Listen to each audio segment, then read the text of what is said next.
जिल्ह्यातील आज 12 तालुक्यातील प्रत्येक गावातील ज्या वन्य प्राणी ज्यामध्ये रोही, नीलगाय, रानडुक्कर आणि हरण यांच्यामुळे जे शेतकरी जे नुकसानग्रस्त झालेले शेतकरी आहे, सर्व शेतकरी आज विभागीय आयुक्त सन्माननीय मॅडम यांच्याकडे आज आले आणि त्यांना आज निवेदन दिलं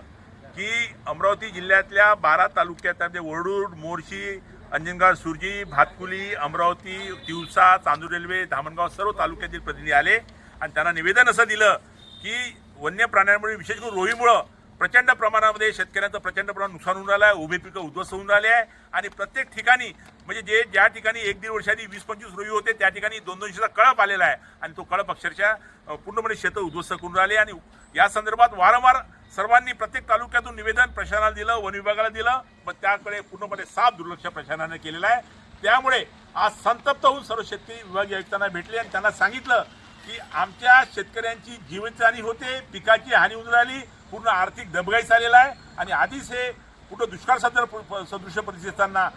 बोगस बियाण्याची मोळाली असताना शेतकऱ्यावर हा मोठा प्रकारे प्रहार झालेला आहे। त्यामुळे शेतकरी हतबल झालेला आहे। अशा शेतकऱ्यांना तुम्हाला जिवंत ठेवायचं असेल तर तुम्ही या वन्य प्राण्यांपासून होणाऱ्या नुकसानीपासून आणि जीवितहानीपासून यांना मदत करा आणि या संदर्भात शासनाकडून काही कठोर पावलं उचलल्या गेली पाहिजे। त्या संदर्भात आमच्या सर्व शेतकऱ्यांनी त्यांना सूचना दिल्या की 100% अनुदानावर सामूहिक कुंपण योजना राबवल्या गेली पाहिजे।